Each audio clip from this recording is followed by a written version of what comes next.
बीडचे जिल्हा शल्य चिकित्सक डॉक्टर अशोक थोरात यांचं निलंबन करण्यात आलंय। कोरोना काळामध्ये केलेला भ्रष्टाचार थोरातांना भोवल्याचं दिसतंय। गैरव्यवहार केल्यानं थोरातांना निलंबित केलं जाईल अशी घोषणा आरोग्यमंत्री प्रकाश आबिटकर यांनी विधानसभेत केली आहे।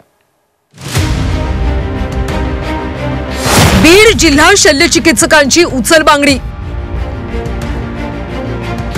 डॉक्टर अशोक थोरात यांचं निलंबन, आरोग्यमंत्र्यांची घोषणा। 3 महिन्यात विभागीय चौकशी पूर्ण करण्याचे आदेश। बीडचे जिल्हा शल्य चिकित्सक डॉक्टर अशोक थोरात यांची उचलबांगडी झाली आहे। कोविड काळात बीडमध्ये औषध खरेदीमध्ये अनियमिततेप्रकरणी थोरात दोषी आढळले होते। कारवाई म्हणून त्यांची फक्त बदली करण्यात आली होती। मात्र पुन्हा त्यांची बीडमध्ये बदली झाल्यानं आमदार नमिता मुंदडा यांनी आज सरकारला घेरलं। या संदर्भात त्यांनी आज अधिवेशनात लक्षवेधी मांडली।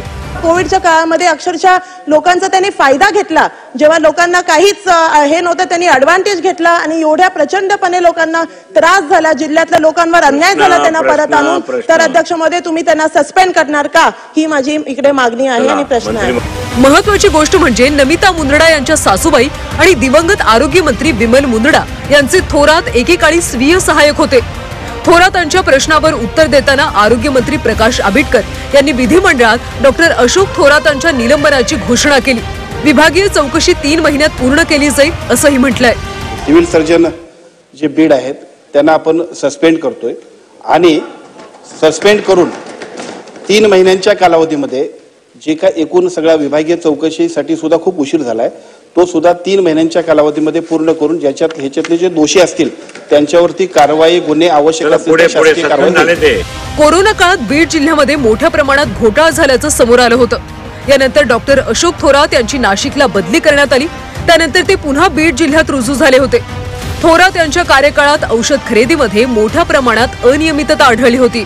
डॉक्टर अशोक थोरात पूर्वी आरोग्यमंत्री विमल मुंदडा यांचे ओएसडी होते।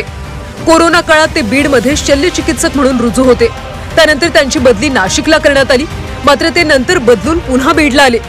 मस्साजोगचे सरपंच संतोष देशमुख यांच्या शवविच्छेदनाचा अहवाल थोरात यांनीच दिला होता। अंजली दमानिया यांनी थोरातांच्या अंबाजोगाई हॉटेलबाबत आरोपही केले होते। डॉक्टर अशोक थोरात यांची आतापर्यंतची कारकीर्द तशी वादाचीच राहिली। कोरोना काळात त्यांनी मोठा भ्रष्टाचार करून देखील त्यांच्यावर कोणतीही ठोस कारवाई झाली नव्हती। आता त्यांचं निलंबन करण्यात आल्यानं थोरातांना मोठा दणका बसलाय। विकास माने, झी 24 तास।